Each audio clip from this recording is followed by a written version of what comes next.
آپ کیا اندازہ کر سکتے ہیں اس بوڑھے غریب والدین کا جس کو کبھی بازار میں جا کے دہاڑی بھی نہیں ملتی اور اس کی دہلیز کے اوپر جوان بیٹیاں بیٹھی ہیں اور ان کا رشتہ کوئی اس لیے قبول نہیں کرتا کہ ان کے غریب ماں باپ کے ساتھ جہیز، ان کے پاس جہیز کے لیے دینے کے لیے کچھ موجود نہیں ہے. تو وہ کیا کسی نے کہا کتاب زیست کا ایک اور باب بیت گیا، جہیز بن نہ سکا اور شباب بیت گیا. آج کتنی بیٹیوں کے شباب بیت رہے ہیں اور وہ بڑھاپے کی دہلیز میں جا رہی ہیں اور بوڑھے ماں باپ جہیز دینے کی پوزیشن میں نہیں ہیں. کیا ہم اس ظالمانہ رسم کے خلاف کھڑے نہیں ہوں گے؟ صرف ہم یہ کہہ دیں گے کہ ہمیں کیا لگے؟ نہیں، من رہا منکم منکرا فلیغیرہ بیدہ فإن لم یستطع فبلسانہ فإن لم یستطع فبقلبہ.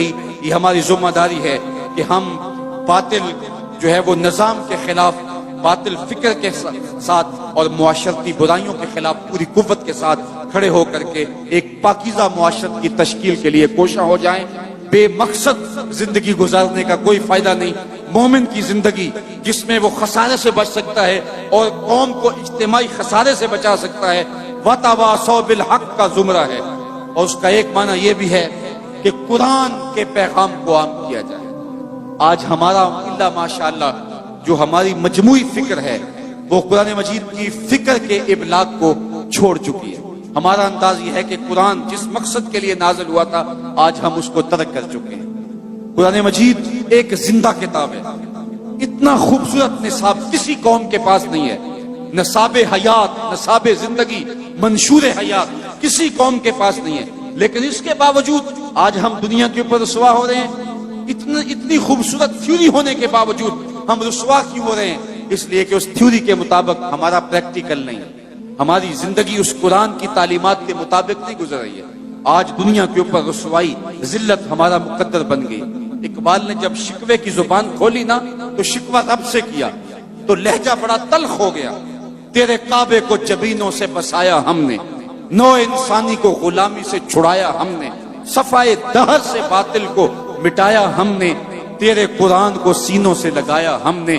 پھر بھی ہم سے گلا ہے کہ وفادار نہیں. ہم وفادار نہیں، تو بھی تو دلدار نہیں. بڑا سخت لہجہ تھا لیکن جب جواب آیا تو سارا نشہ اترتا ہے.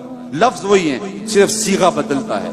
جب کہا نا کہ تیرے کعبے کو جبینوں سے بسایا کس نے، تو جواب آیا میرے کعبے کو جبینوں سے بسایا کس نے، نو انسانی کو غلامی سے چھڑایا کس نے، صفائے دہر سے باطل کو مٹایا کس نے، میرے قرآن کو سینوں سے لگایا کس نے.